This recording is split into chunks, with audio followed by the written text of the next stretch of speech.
got a special guest here for you. He is an expert in hypnosis, influence, and persuasion. So glad. What is your definition of hypnosis?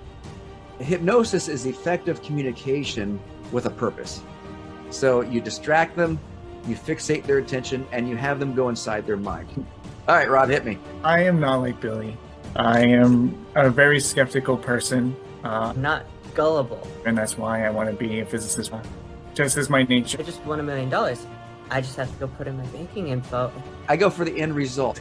So hypnosis is real and hypnosis is not real. It's a super depends on how you look at it. Yeah. Yeah. I do have another question, and it's not going to be about hypnosis.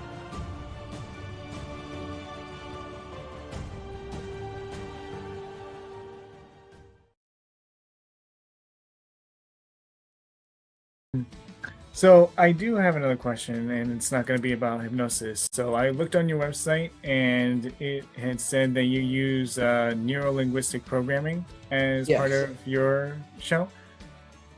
That's correct, right? As part of the show, you were on the entertainment site? Yeah, I was on your website where you had all your blogs and stuff, and like one of the things that you said during how you train to do this is using Neuro-Linguistic Programming. Okay, well, wait, we got to back up here. So I am trained in Neuro-Linguistic Programming and hypnosis, and when I work with clients, I use it. All right? Okay. When I'm on stage, I claim to use it on stage. Okay. All right, and Billy knows this because Billy, you're into magic, right? Mm-hmm. Are you into magic too, Rob? No. Okay, so has Billy done any magic for you? He has. I'll try. Yeah. Well, is he any good? I was going to ask, is he any good? 50-50. So mentalism is it depends on who you talk to, but mentalism, a lot of people say it's a subdivision of magic, and other people, and people that are picky, I guess, say, no, it's our own thing. So mentalism is basically magic that happens in your mind, right, Billy? Was that a good definition of it? I think so, yeah. So when it comes to mentalism, here's a difference. And Billy, I mean, I don't think I've ever mentioned this to you, but you may have heard it somewhere. There's a difference here's the difference between magic and mentalism. When you go to a magic show, you know that it's fake, right? Both of you. You know that everybody knows that it's fake. And your job as a magician is to be good enough to help them suspend their belief about it being fake so they can enjoy the show. Then they leave. Nobody leaves going, I can't believe he sawed that woman in half. She's going to die. Nobody believes that when they see somebody that is sawed in half, right? Yeah. Because they know it's fake. In mentalism, the emphasis is a little bit different. People come in, and some people already believe in that stuff. So I don't believe in psychics or anything like that. So I actually debunk them. So I'm really skeptical when it comes to that kind of stuff too. But when people come into a mentalism show, not just mine, but anybody's, the mentalist, his job is to make the people in there believe that he or she can really do what he claims to do. That's the difference between a magician and a mentalist. Now, now, if you're talking to Penn and Teller, that's very misleading, right? They want you to give a disclaimer at the beginning of the show, saying that everything that I do, anybody can do. It's all a trick, just so you know. All right, and I used to do that in Gatlinburg, Tennessee, when I had my show there for several years, and I did that because I got tired of people coming up to me afterwards saying, "Can you get in contact with my grandfather who died a couple of years ago?" I'm saying, no, that's not what I do. So I would walk up on stage, and I may have done it in Hilton Head Island too, because I was doing it there at some point when you saw it, and then I stopped it. And there's a reason I stopped it. And but I'd say nobody can read your mind, nobody can tell your future, nobody can talk to your dead relatives. So if you're going to a psychic, it's all fake. They're making it up. And if you want to talk to one, just call me. I'll take your money and tell you whatever you want to hear. I would make it a joke, is what I would say. And so that was my disclaimer, just so they knew. When I got to Sedona, Arizona, are you guys familiar with Sedona at all? Sedona is crazy. What I mean by that is it's really nice. It's really nice hiking and everything. But I did a show in Sedona for a couple years, and Sedona every storefront has a psychic, and they got these psychic vortexes that people go and stand in, and they re-energize themselves like it's some kind of superhero. And one of the vortexes is in a parking lot of a department store, and it's all just complete bunk, in my opinion. I mean, but people are seeing, that's what they go there for. The famous people go there and they see psychics. It's crazy. So when I got there, it didn't fit, because if I said nobody can read your mind, tell your future, or talk to your dead relatives, there's no such thing as psychics.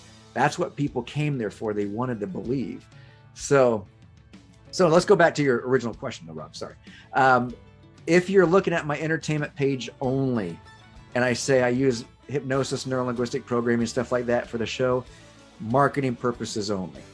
That page is for marketing purposes of the show only. It's not for.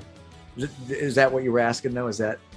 Well, I was just wondering, because I also looked at your LinkedIn page, and you also said you use neuro-linguistic programming there as well. So I just wanted to establish that you use neuro-linguistic programming in your private time when you do with your clients, not just like in the show or whatever. I just wanted to establish that. I do, and my sales training and my work with clients and all of that. Yes, I do. Okay, so my first question is, I have a quote here from the ANLP website.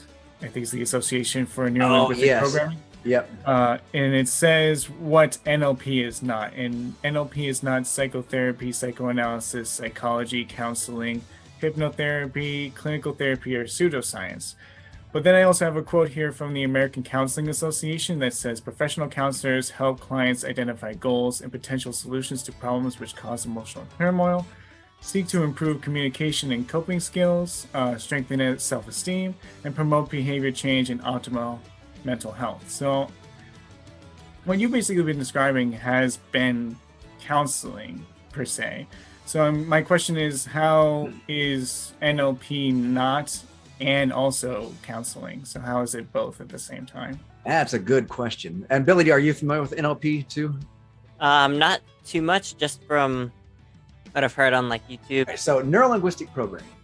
I don't know if you said the whole thing, but that way everybody knows who's listening. Neuro-linguistic programming. There's a few things that it was developed by John Grinder and Richard Bandler, and back in the 70s. My understanding of it is Grinder was a professor at UC, some college in some university in California. I'm not sure which one. Bandler was a student, and he was in Grinder's class. So that's how they know each other. I don't think they like each other now. They kind of split off after that. But they started to study. Well, yeah. So Grinder was I'm not sure what kind of professor he was. And Bandler was a computer programmer. And so what they set out to do, that Grinder asked Bandler, he goes, I've noticed, I'm paraphrasing here, this is not what they said, but I noticed that you can systemize things really well because you do the computer programming. And what I want to do, and Grinder's saying this, what I want to do is I want to study some of the mental health care professionals or the counselors and stuff like that in that time. So that was back in the 60s and 70s. And I want you to go with me, and I want you to take notes, because what I'd like to do is take the best things that these people do, and I want to be able to teach it to students that are coming for the psychology courses and stuff. And so that's how it started. And so they did Virginia Satir, France Pearl. None of these names mean anything to me or you. I think they were dead before I was born, maybe. But but they were prominent psychotherapists at the time. And so that's what it started off as. And then they started studying Milton Erickson. And Milton Erickson was a prominent psychotherapist at the time, and he lived in Arizona. And he also was a really, really big, most of his stuff that he did was hypnosis. He was really good at it. He was considered one of the world's best, and people would fly in and travel to Arizona just to have a session with him. And so they studied him, and a lot of the stuff in neuro-linguistic programming came from his work. So what they did was systemize it, and took out what worked and left what didn't work. And then the reason it's called NLP, this came actually from Richard Bandler, the co-creator of it. He was driving home from school one night and he got pulled over for some kind of traffic violation. I don't know if he's going too fast, but the cop rolled down his window and he goes, hey, and he was talking to him. He goes, what's all those books over there on the floor? And he looked over, Bandler did, and there was a neurology book, there was a computer programming book, and there was a linguistics book that he, from different classes. And he said, oh, he goes, it's for our stuff that, for my program we're putting together at the college. And he goes, well, what is it? He goes, Neuro-Linguistic Programming. And it came from those 3 books. He just made it up and it stuck. They stuck with it. So that's where they came up with NLP. And then they trademarked it. And Tony Robbins went and trained with him. And Tony Robbins actually licensed the material from him and changed it to NAS, Neuro-Associative Condition, or NAC, Neuro-Associative Conditioning. And that's what Tony still teaches. But that's what kind of what popularized NLP. Because if you watch Tony Robbins, if you read Tony Robbins' first book, Unlimited Power, NLP is in there most of the time. If you read his second book, it changes to NAC. And so they got a royalty from everything that Tony did. So neuro-linguistic programming, oh man, this is it's a tough subject, because really it's not a therapy. It's a set of tools that you can use for different things, for sales or therapy or whatever you want to. And some of them don't work. I mean, I found out that they don't work over the years, and I tell people they don't work. For example, one that doesn't work is eye movements. I don't know if you guys have seen those, but they have an eye movement chart where if you look up this way or down here, you're feeling something or making something up in your mind. You're seeing something that you made up, or you're seeing something that was really happened to you over here. You're hearing something that happened to you. You're making up something that you hear. Like if I say, what does a purple elephant look like? Then you would look up over here, right? None of that is true. That doesn't work. But if you get an NLP practitioner, they will say, no, that's what it is. It works every time. It does not. It is true that when you think of something that you remember that is real. So if I say, think of did you guys eat lunch, both of you? Mm-hmm. So if I say, think of what you ate for lunch, Billy's eyes already went up over here when he thought about that. So that's where he processes what he had for lunch, and that's where he sees it, right? If I say, think of a purple elephant, then in order to do that, you have to look in a different spot, because that's how your mind just works. You're programmed that way. It's not the same for everybody, though. Everybody is different. So if you sit down with someone and you start in a normal conversation, say, hey, what'd you do last night? And you watch where they look. And then you ask them, so how's your wife been over the last, since I've seen you last? And they keep looking that way.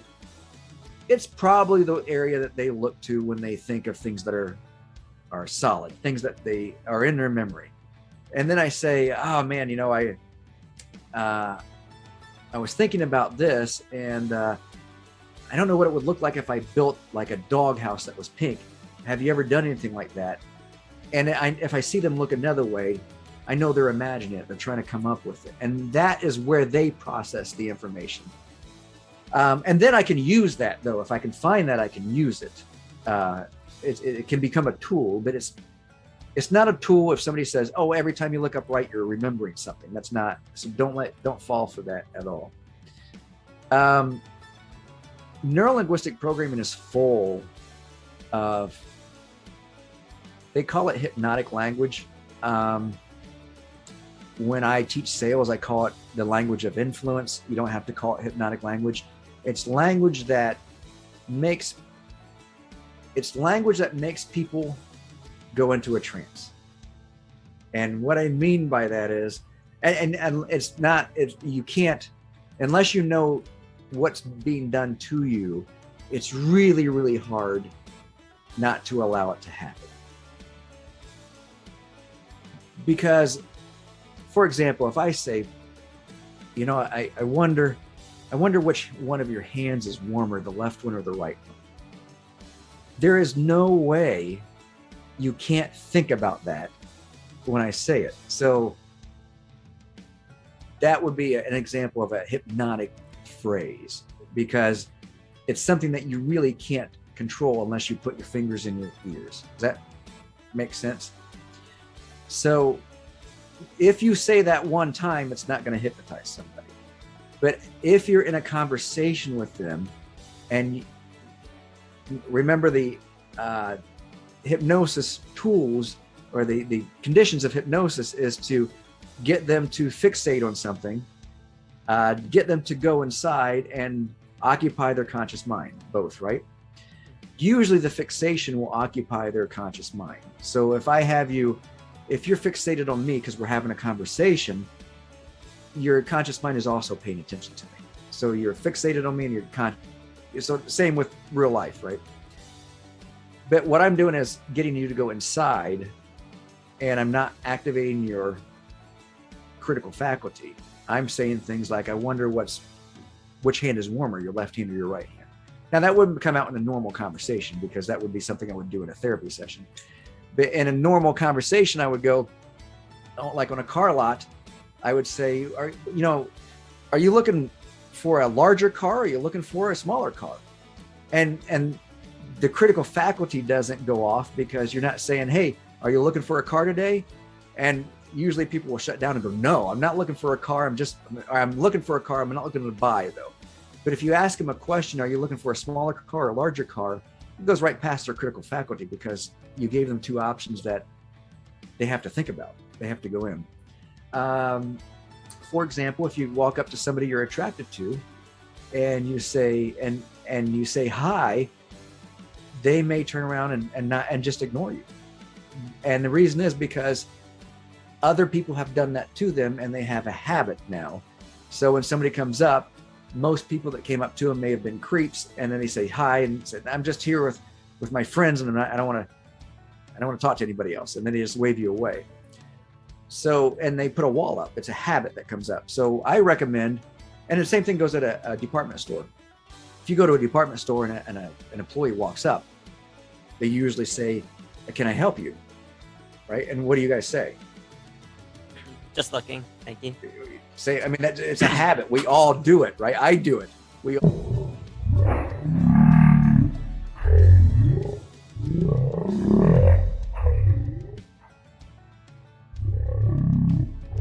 do it.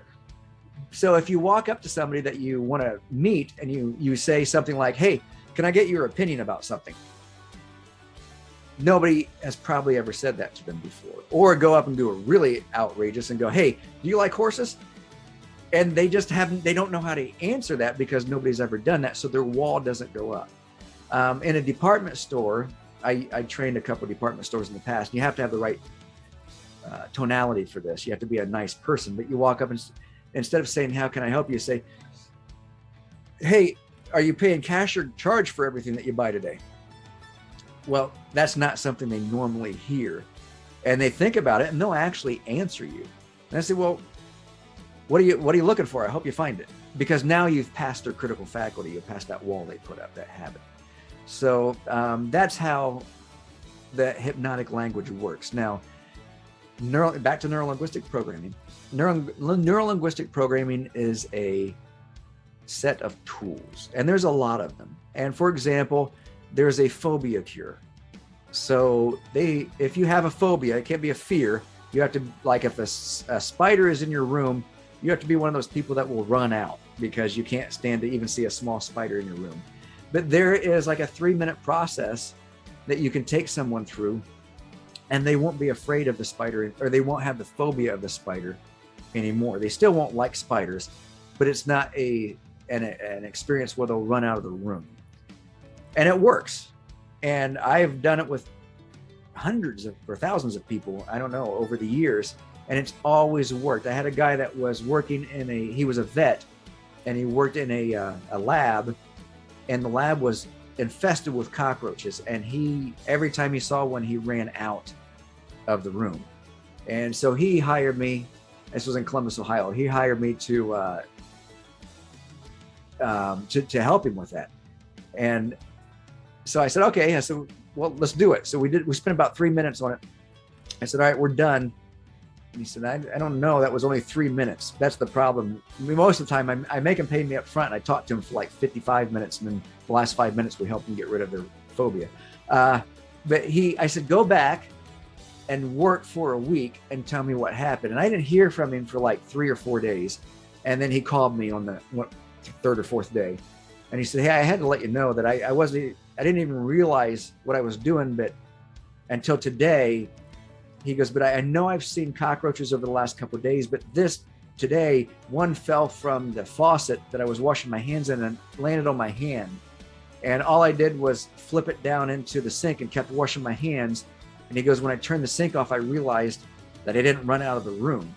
And so he called me and told me that, and it's just a 3-minute process. So that works.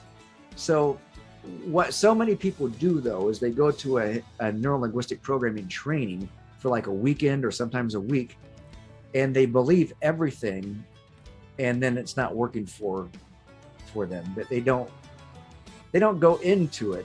They just believe everything that was told to them, and they think that it's going to work, and they just keep doing it even though it's not working, and then their clients are upset.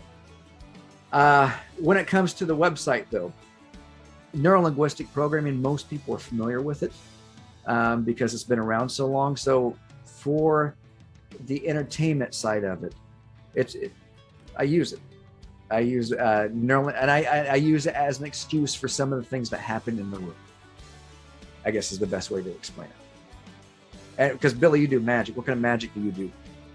Mostly other side. Mostly like cards and coins and stuff like that. Not too much mentalism.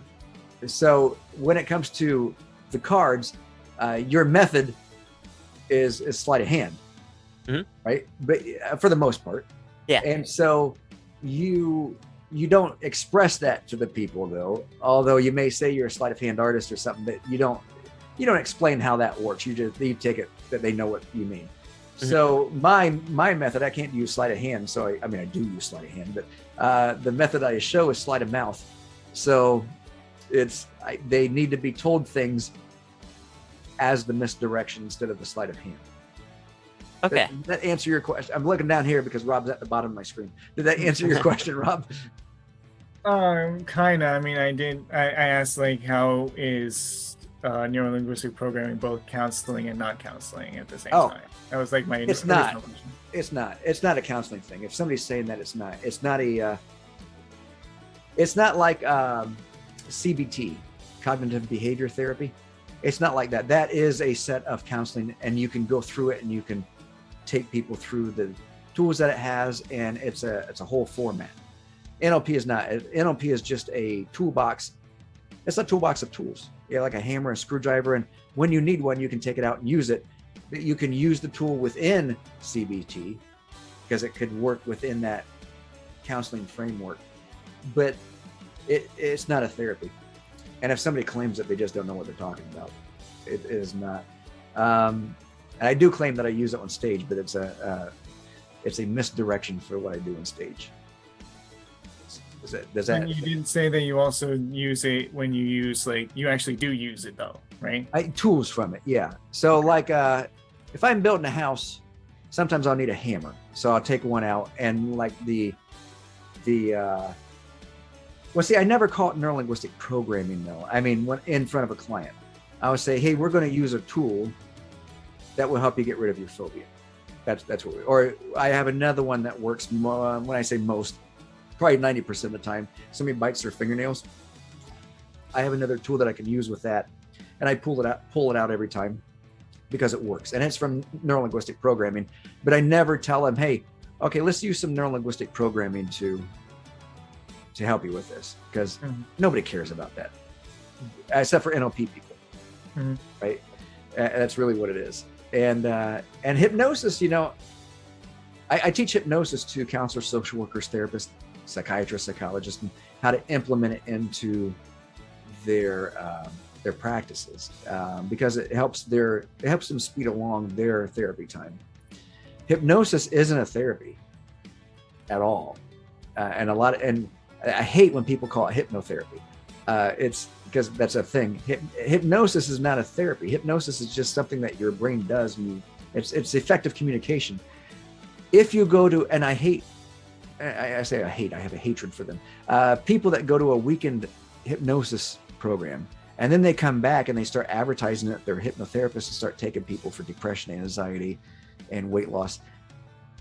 Because you know how to hypnotize somebody doesn't mean you're a therapist. If you're a therapist and you learn hypnosis, you can use it to help, strengthen your therapy. If you're a salesperson, you can use it to help strengthen your influence and persuasion. But just learning hypnosis does nothing. If you're a show person, if you want to be on stage, it'll help you do a show, but it doesn't do anything by itself. It's just a way. Hypnosis, it's not a noun. I mean, in the dictionary, if you look, it's a noun. It's not. It's a verb. Hypnosis is those things. It's eye fixation, or a fixation on something. Fixation on something. It's also distracting their conscious mind and making them go inside. That's hypnosis. It's not a noun. It should be a verb. It's a set of things that you want them to do.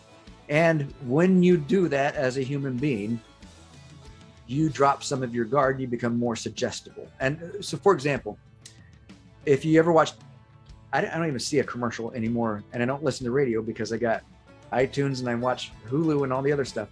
But when commercials come on, they try to change your emotional state, is what they do. And they make you laugh, or they make, AT&T used to make you cry because you didn't call your mom or something. So they make you laugh. So they change your state and they get you feeling a certain way. And then they link that feeling to their product or service. That's what advertisers do. That's what they've done, though, is they take you through the three stages of the hypnosis, that three components of hypnosis. So they get you fixated on the advertisement by a catchphrase, or they tell it's a funny skit or something they're doing. And then so you're fixated on it. And then they distract your mind by telling you stories and stuff like this and have you remember things inside your mind. So they have and you become more suggestible because your critical faculty goes down. And that's why you buy certain brands of toothpaste and you just continue to buy it without thinking about it because it's in there. Is that okay? We good with that? So before I go on to my next question, I just want to say that I do want to give all respect to you and everything that you do and say, because you are a guest, you are a very good person that I am enjoying hearing you speak. I think I may be making it harder for other hypnotists and NLP practitioners now because of the things I'm saying about it. Because I did research into NLP, and I've seen that there is no scientific evidence supporting the claims by NLP advocates, and it's been discredited as a pseudoscience. And yeah. So there's lack of evidence, research data does not support either the basic tenets of NLP or the application in counseling situations. There's no credible theoretical basis for NLP. Researchers have failed to establish any evidence for its efficacy that is not anecdotal. That's just one source that I found. I have several sources that I found. I just want to ask, you say you use NLP as part of what you do. Yeah. So I'm questioning how I'm trying to say this the best way possible. How could it be that someone who uses NLP claims to help people and all that without having any evidence to support that, and it's been shown to be a pseudoscience? Okay, there's two things, right? Maybe more than two things there. NLP is I use that because people know about it. So that's on my website. And when I say I use NLP, remember I said NLP is like a toolbox. So it has a lot of things that you can pull out and use. And it's like the eye movement chart that they have. It just doesn't work at all. but I found that some tools do work really well. So what's the old phrase, don't throw the baby out with the bathwater or something like that. So if I had to say, if somebody asked me, does NLP work? And I said, well, this NLP is not a thing. It's a set of tools, and some of it works and some of it doesn't. Now, here's how I gauge if it works or not, is if it gets the result that I want. So with the phobia cure, for example, with like the cockroaches and things like that, it takes about 3 minutes, and everybody I've done it with over the years, and there's been at least hundreds, had not had the phobia anymore. So is it working? I don't know. Or is it working just because I did something with them and they really wanted to get rid of their phobia, right? Mm-hmm. But it works. So as long as it works, I keep using it. Does that make sense? And the stuff that doesn't work, I don't use with them. So I don't do studies. So my reality with that stuff is, does it work or does it not work? And so the stuff that works, and if something doesn't work on somebody, I just go something else until it works. Because my whole thing is, they're paying me not to do therapy or teach them sales training. Salespeople want to make more money, and people that are afraid of cockroaches they don't want to be afraid of cockroaches anymore. So if that's what I'm that's what I'm focused on. So that's what they pay me for. They pay me for the end result. So I do whatever I need to do to make that happen. Now, when I first started, I'm not going to lie to you. When I first started, I thought, oh, this is all really cool and it works on everybody. But over the last 30 years, that's not the case. So I would argue against any NLP practitioner that said it worked. If they said NLP is a therapy and NLP worked, I would not put my name on that. Mm-hmm. I had something in mind to tell you, and I can't remember what it was about what you had asked, but I don't know. Anyways, did that answer your question? There's tools in there that work. The language patterns are good to know, because it's the language patterns, like when you walk up to somebody, you can lessen your chance of being rejected right away. So those are all part of NLP, but NLP just pulls from all kinds of other things, and it's just a toolbox that you can use. But if somebody's saying if somebody claims that they're using it for therapy, I wouldn't go to that person for therapy at all. So I'm glad that you kind of brought up, helping people, is primarily what you do when you do any kind of session with anybody. Would that be correct? You'd want to help them with any issues that they have, per se? Any issues that I can help them with, yeah. Sometimes they come in with something that's, no, I don't know anything about that. But yeah, it's always a helpful thing. As opposed to what though? Well, I'm getting to the point that I have, which is I have an article here from the Journal of Applied Research in Higher Education, which is like a meta-analysis. So basically, for those who don't know what a meta-analysis is, it's basically taking papers and basically analyzing the analysis and the data and the evidence and the conclusions. It's an analysis of an analysis, right? Yes. Of analysis, yeah. So they're quoted here by saying that NLP is about adopting a humanistic, constructivist approach involving collaboration, focus on solutions, precision questioning, detachment from the problem, feedback, and finding out what works and what doesn't. They say that an individual meets with an NLP practitioner regarding a particular issue. Strategies are tried until ultimately the individual feels a solution has been found. The practitioner thus claims another success story. Within this, however, it is impossible to quantify precisely what has happened owing to the humanistic constructivist label. In this context, to describe NLP as social and/or humanistic constructivism is nothing more than a tautology and creates a smokescreen around the conclusion that its core ideas are unsupported. So Holy cow, if you would have read that 30 minutes ago, we wouldn't have to talk about it. It just seems to me that that says like it better than what I was saying. Yes. yeah, I so agree like with that. anybody who, practitioners with NLP, doesn't really have any quantifiable evidence to support the claims that they have brought in that say that their tools or anything that they use work. It's just more anecdotal and is based on the constructivist view of how, is how those tools are being used. You know what I mean? That is right. Yes. So all of my measurements are, because I follow up with my clients. So all of my measurements, my statistics that I have, are based on did they get what they wanted. My clients. I don't know how other people do it. I mean, they should do it that way because that's what they're paying me for. I can't tell you if that tool worked or if it was just because they respected me and wanted to make the change because they respected me or what it might be. So yeah, I agree with what you just read. Because I also have another quote here from the same paper that says that NLP certified practitioners make claims about its efficacy in the treatment of a whole range of quite serious disorders such as addictions, eating disorders, anxiety problems, and pain management, to name a few. Yet the medical literature is devoid of any published evidence to substantiate these claims. And this meta-analysis went through about 44 different peer-reviewed papers, and basically none of them substantiate much of the methodologies that are used in NLP to treat anything.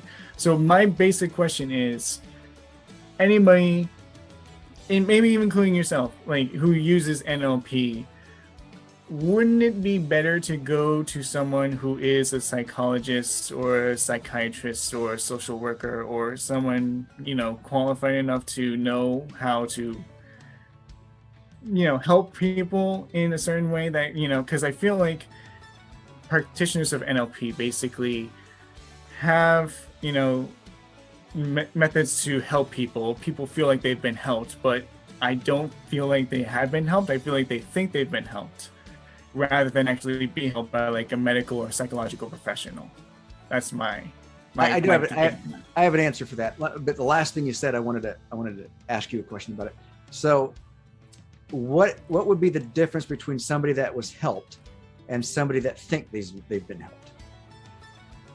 Well, the problem hasn't been solved for them. It's a placebo effect again. Like they think that something has gone on and that they feel like they've cured, but in reality, I feel like, a medical or psychological professional could actually cure the ailments or disorder or whatever is going on with them, and then they will actually be better instead of just thinking, oh, I've been helped and now I'm fine. Okay, so I want to dive a little bit deeper into that, just for people watching. I'm not attacking you at all. So give me an example of one thing. Were you thinking depression or anxiety, or what were you? One thing like that. What would? Yeah, I don't care what it is. I just want to work with one thing. So you let me know which one you want to work with. Let's say alcoholism. Okay, good. And so we would measure. I would assume that if they were done, if they got their end result, they weren't touching alcohol and didn't drink it anymore. Is that where we're going? Mm-hmm. So what is the difference between somebody that was cured of alcoholism? Let's use cured because you use that term. Cured of alcoholism, or someone that thinks they were cured of alcoholism and still doesn't touch. What would be the difference? Well, the difference would be that someone who thinks they were cured went to somebody and, because in this situation, I feel people in authority who have some knowledge about a certain thing, they are able to use whatever techniques they use to help people. One uses substantiated medical, psychological, therapeutic ways to help people, and the other basically convinces them that they have been cured. It's a way of convincing, giving a suggestion it's like suggestibility. Is you're making people believe that they have been cured, wherein no psychological or medical evidence does support that they have been cured of alcoholism. They just think that they have because someone told them, hey, I'll help you to cure it. Here's what you do. And then it's like, okay, great, because it's the person who is in the authority space. He or she is in some position of authority that they can rely on, instead of going to an actual professional who does know what they need to have help them, instead of actually saying, here's how to help, this is what you do, instead of getting prescriptions, getting therapy, going through a 12-step program, stuff like that, stuff that has been substantiated to work. Well, yeah, this 12-step program only has a 12% success rate. So it doesn't work too well. Well, that's why there's a culmination of things like medications and going to, counseling, and, 12-step program is one of the many things that, is being used. Well, I guess my I go back to the same question. What our focus, I think, is on different things. If they're not drinking anymore, what's the difference?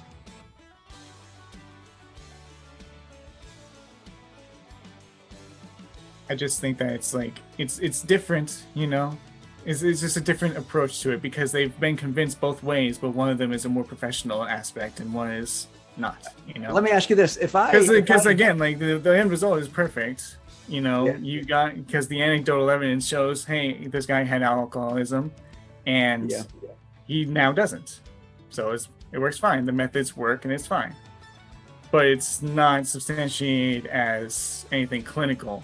Clinical trials have been proven to show that there's no psychological effects of how NLP goes from one to the other. I could convince my friend of the same thing, and because they rely on me, but it doesn't mean that they got the help that they needed.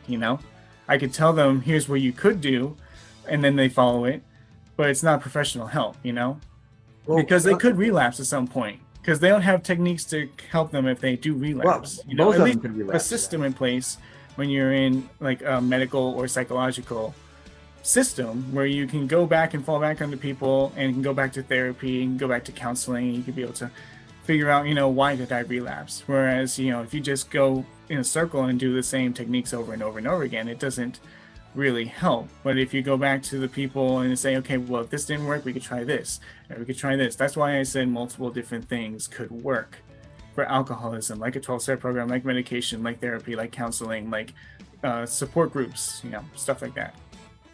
Well, let's change the theme a little bit. You guys are both physicists, right? Correct. And you went to school for 4 years?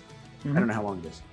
What if somebody, or what if I got on and watched all the lectures and read all the books, and I got a hold of all the tests and I took them by myself,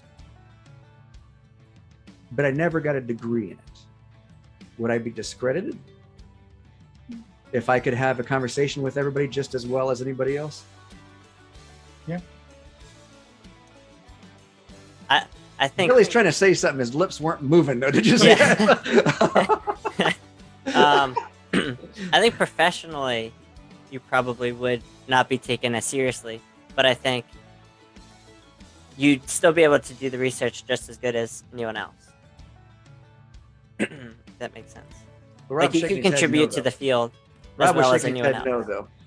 I mean, it takes a lot more than just doing the tests and reading the books and doing all the lectures and stuff. It takes a particular type of training in order to do that. You have to do lab work. You have to do work. Oh yeah, I'm assuming I did the lab work and everything. I just did. Well, you also have to know how to do peer review research as well. And you know how to back up your claims and be able to make sure that your claims can be falsifiable or not. And I do know peer review research because I worked for Johnson & Johnson for several years, and we had to do that. So I know that. So so the end result, though, well, because I see people that don't go to college, and we'll work with physics because you guys are familiar with that.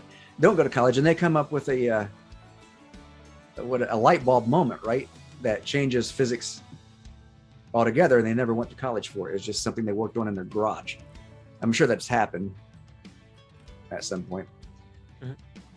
I mean, Einstein came up with his in a patent office, right? Mm-hmm. Let me ask Billy this. Billy, we all talked about our OCD, and when we all admitted that we had it, right? Mm-hmm. So, if you wanted to get rid of your OCD, And I'm not going to use myself because I have OCD. But if you went to, would it matter, I guess? Would it matter if you went to a psychologist that specialized in OCD, or if somebody had a sign on the corner of a city and it said, I'll cure your OCD for $5, and you said, oh, I'll give it a try. I gave him $5. Would it matter to you if your OCD was gone either way? Me? Yeah, you personally, would it matter? If you had no more OCD, would it matter how it happened?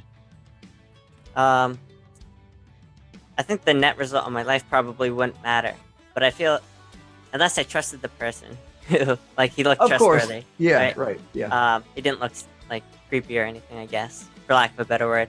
Then I don't think it would necessarily change anything, because I got the same result that I wanted to. Yeah. But Rob, you don't feel that way though. No, I don't. We might have to agree to disagree on this one. Because I'm always going for the end result.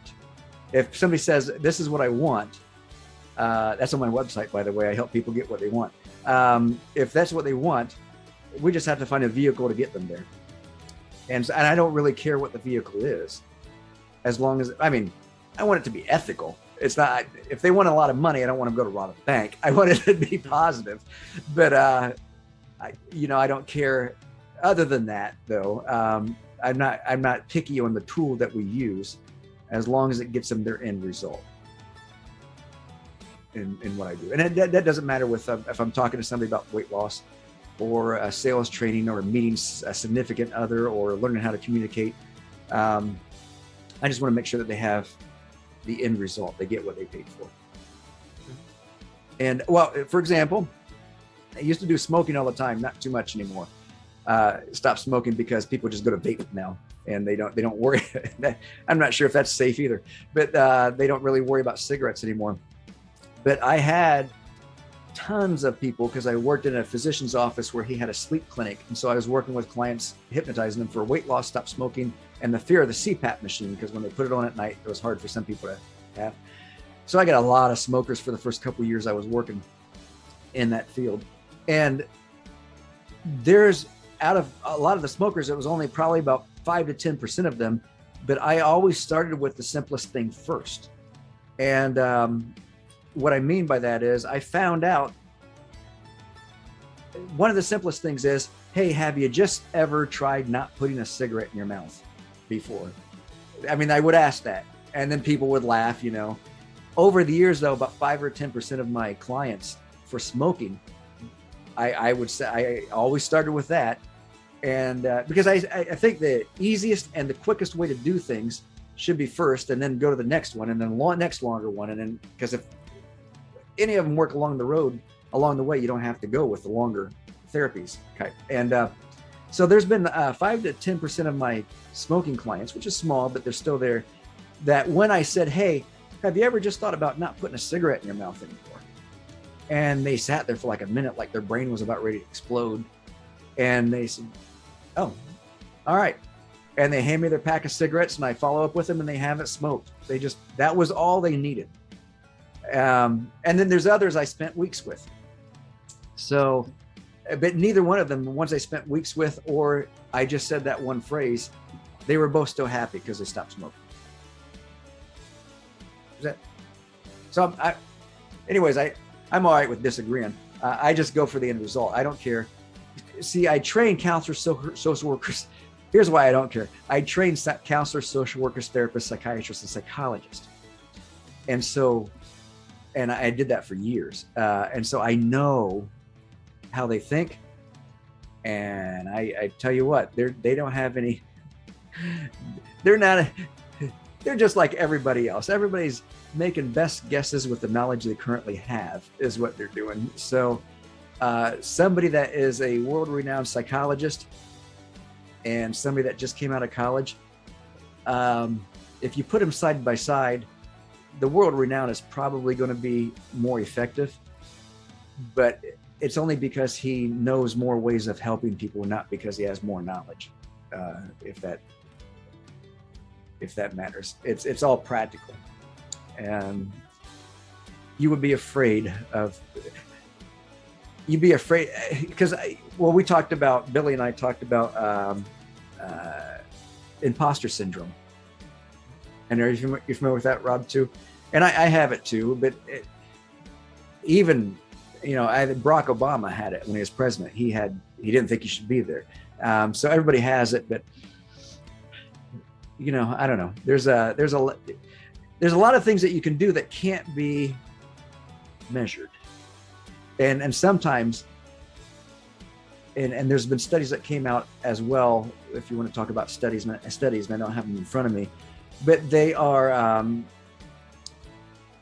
the effectiveness of counseling compared to the effectiveness of a friend that you're talking to isn't too far away from each other,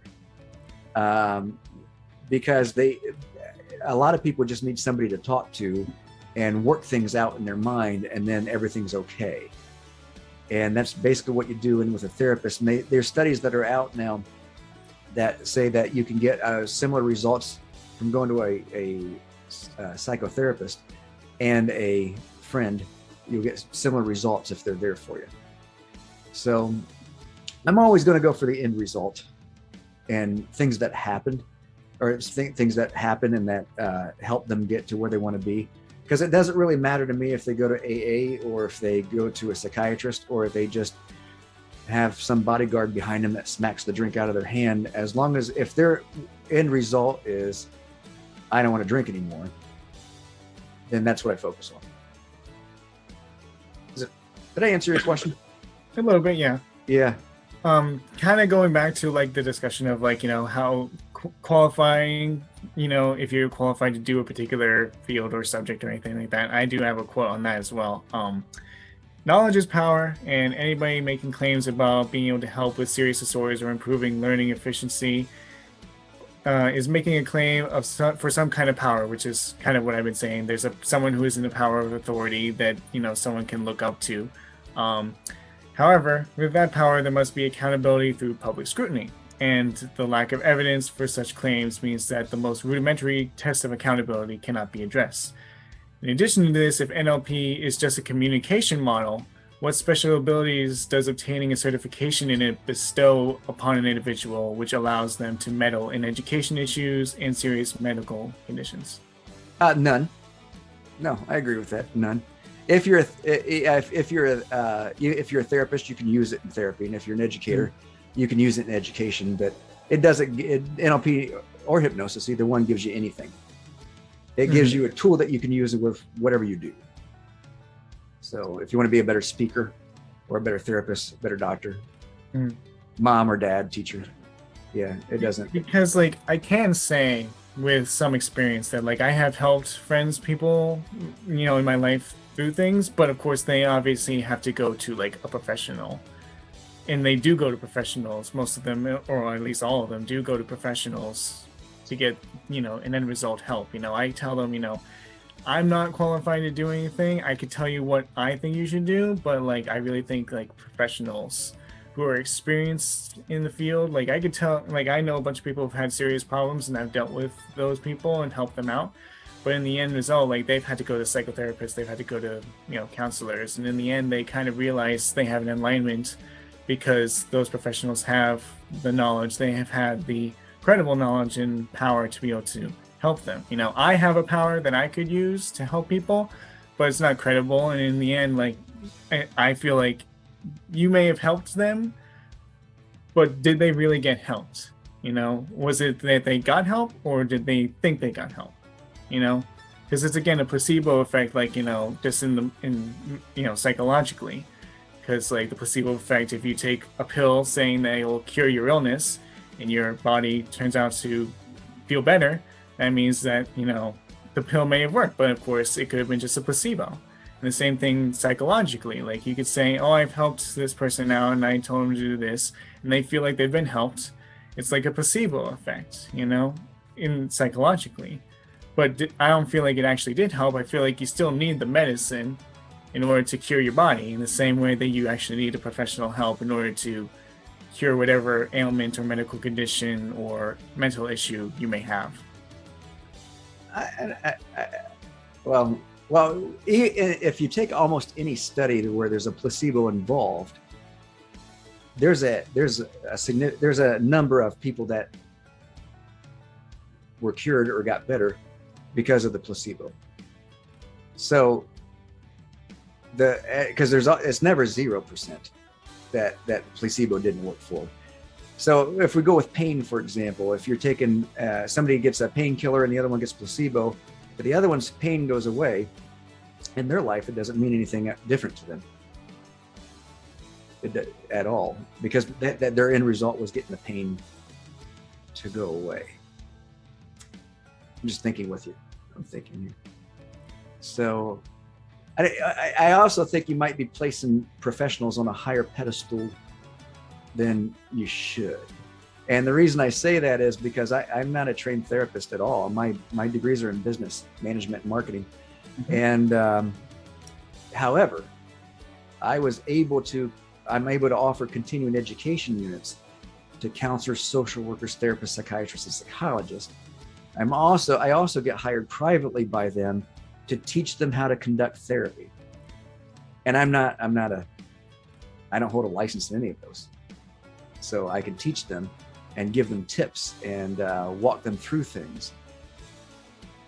And that's just because of the material that I've studied and on my own over the years and experimented with and stuff like that. So I'm not saying they're not good, but I'm saying they hire me to help them get better. Mm-hmm. And because a lot of things that they learn, like for example, hypnosis, they get about a day. When I say they, psychotherapy, social workers, counselors, psychiatrists, they get about a day of that in college, in their formal training. If they want to know any more about it, they have to seek it out on their own. So that's why. But I don't know. Just for me though, I just want the end result. So, mm-hmm. So if I don't even know what kind of example I can give you, but I just want it. We'll go back to the cockroach phobia. I know the people I do that kind of stuff with don't care who I am. I could be anybody or just somebody off the street, but all they want to do is get rid of their cockroach phobia and not have to worry about it anymore. So, would it be like for a physics example, you have to calculate the motion of something, whether or not you do it by hand or use a computer to calculate it for you? You get the same answer, hopefully. But the tool of doing the math or the tool of using the computer doesn't necessarily matter as long as you got the answer in the end. Yeah, maybe. I don't know. So, because everything that I do is focused on outcome. If I can't get the outcome, then I'm not worth what they paid for. So the outcome is different for everybody. So, like I said, for a salesperson, they want to make more sales to make more money. That's the outcome for them. And so we can measure that. I can't measure what I teach them, but I can measure how they improve after I teach them. And same way with alcoholics. I mean, I've had alcoholics before, and they've stopped drinking. And I can't tell you from a study that they stopped drinking because of what I helped them with or what I told them and the exercises I took them through. I can only tell you that they don't drink anymore. So, and with my OCD, for example, I wouldn't care how I no longer had it. If I woke up one morning and no longer had OCD, or if a friend of mine said, hey, just don't have that anymore, and all of a sudden it went away, or I went to a world-renowned expert on OCD, I don't care how I got rid of it. I just don't want it anymore. I would say though, if I'm getting a surgery, I would look for a good surgeon. I mean, there would be something or dentist. I would look for a good dentist if I needed something. Somebody that didn't have bad reviews. So I would do that. So those things I would check. Yeah. Well, the analogy that I just thought of myself is that, like, if you have back pain, I would rather go to a medical professional than an acupuncturist for back pain. Even though the end result may be the same for me, Oh yeah, the methodologies are completely different, and one makes you think that you feel better, the other one does actually make you feel better. However, I got a friend. I met him at the Ohio State University. He's a professor. He's tenured now. He lives back in his hometown in California. But he was head of the vet clinic and stuff like that. And but he also, his specialty is pain management for humans and animals. And so we were doing some groups with interstitial cystitis, which is painful pains in the bladder. And mostly with women. Men can get it too, but mostly with women. And he's still doing that. So he had me come in and we worked with them because it was a support group, and they are going to doctors, and so it enhanced what they were already doing. And most of those people we had in there, the medication wasn't working, and they just had pain all the time. So there's a point, and I used to work a lot when I was in Columbus, Ohio. I worked with doctors all the time. I would go around and introduce myself. It's like, give me one of your worst patients, and if you think it's a good result when I send them back, then just refer people to me. So it was always a referral from a doctor when I worked with them. So a lot of times the medication and stuff like that wasn't working, or the therapy that the doctor was doing wasn't working. Now, I wouldn't go to an acupuncturist because I think they're quacks. So there's no way that's what I was going to tell you earlier. There's no way to test on those. There's no way to test on hypnosis, and there's no way to test on acupuncture or neuro-linguistic programming. For example, with acupuncture, the only way you could do a double-blind test is send somebody through an acupuncture course in which you taught them all the wrong things. And because they would have to not know that they were putting the needles in the wrong place in order to make the test double blind.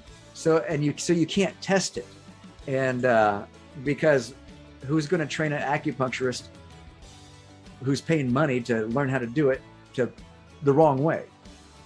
And the same thing with the hypnosis is the same thing. You can't test hypnosis with a standardized type of study. And the reason being is they've tried it, and they put people into a room, and the only way you can make it the same every time is to record a hypnotic induction onto, well, it used to be reel to reel, but now it's, just a computer. And so then you sit people down and they listen to the induction, and then you can measure what happens. Did they close their eyes? Did they get a hallucination? And things like this, right? And the studies that come back say that hypnosis works about 35 to 40% of the time, depending on the human. And it's not a true measure, though, because if you're good at what you do, you should be able to sit down in front of another human being, and 100% of the time, unless there's some kind of a head injury or brain injury or something like that, or a mental handicap, anything like that, a normal adjusted person, you should be able to sit down with them 100% of the time and change their state and help them with and put them into a trance. You should be able to do that. And the reason is because you're a human. So they're not just listening to something. Everybody's different. So you have to watch them, and you have to give them the things that they need to go into that state that they need to go into. But so the studies don't mean anything really when it comes out with hypnosis, because you can't do a study like that, because your method would be different for every person they sat down in front of you. Does that make sense? I mean, I guess, yeah. I mean, I would agree to disagree on that. Yeah. Because I can sit down in front of people, and it doesn't matter who they are. I can, assuming they want to do it, right? If they don't want to do it, it's not going to happen. But assuming they want to do it, I can help them, and I can put them into a trance. I'm not saying 100% of the time they'll stop smoking or anything like that. I'm saying they'll go into an altered state. but not everybody would do that with the same recording because people go into altered states differently.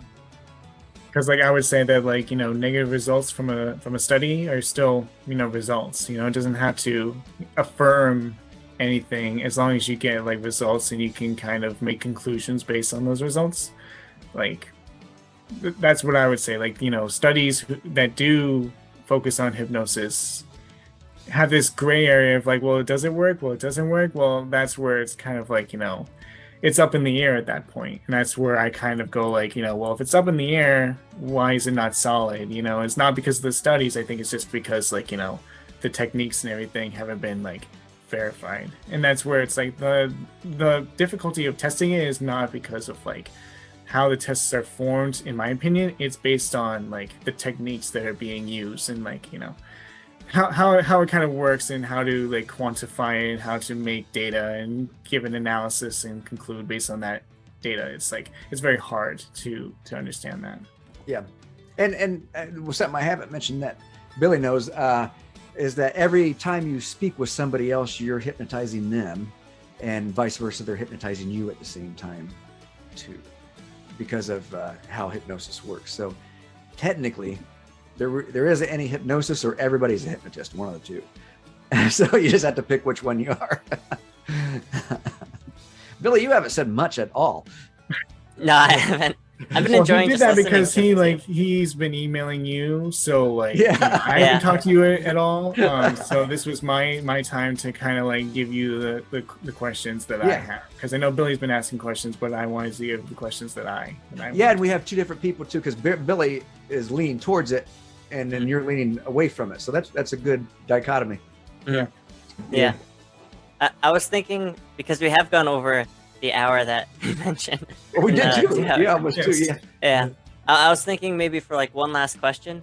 So a while ago we talked about free will. You sent me an interesting video about that's right. About someone's opinion on free will, and I was wondering if we could touch upon that a little bit. Man, I don't know. It's so hard. We can touch upon it, definitely. It's a philosophy question, right? For the most part. And I waffle back and forth, but right now at this time in my life, I'm going that there's no free will. And the reason I lean that way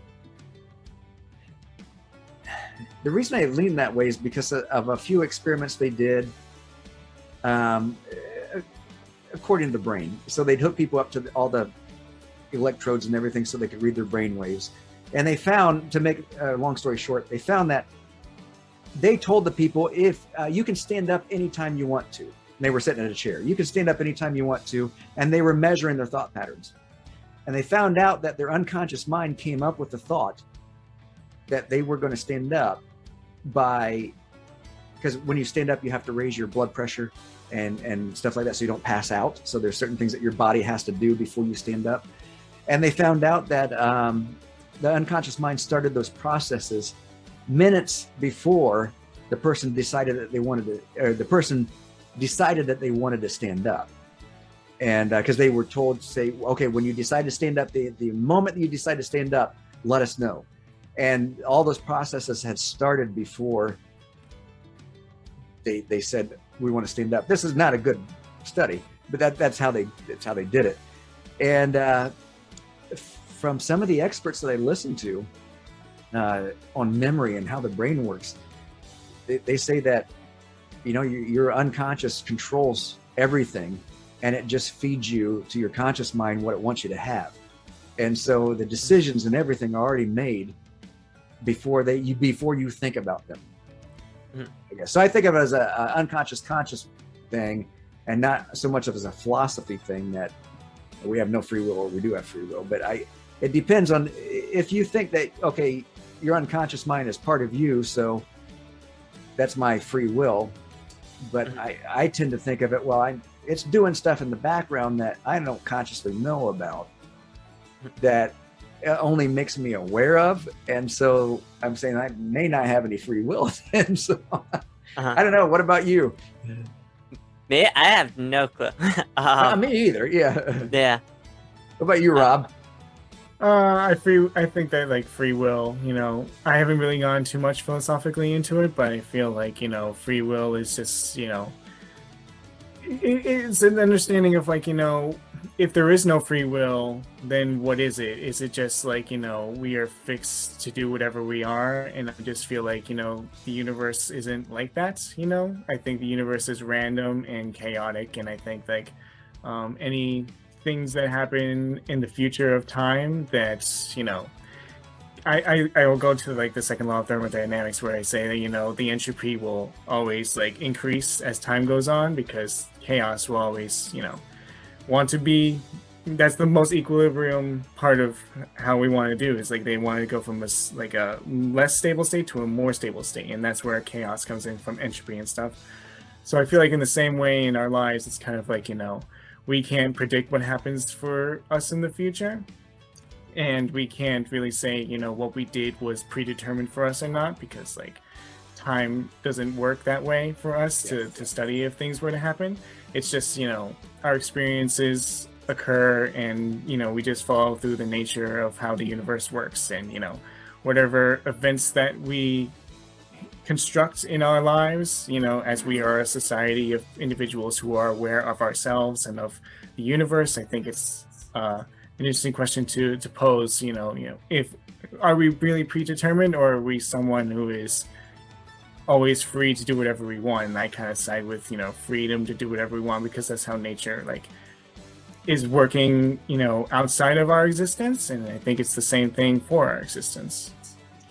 Yeah, who was it? Anyways, he gives this example. He's the waking up guy. I can't remember his name.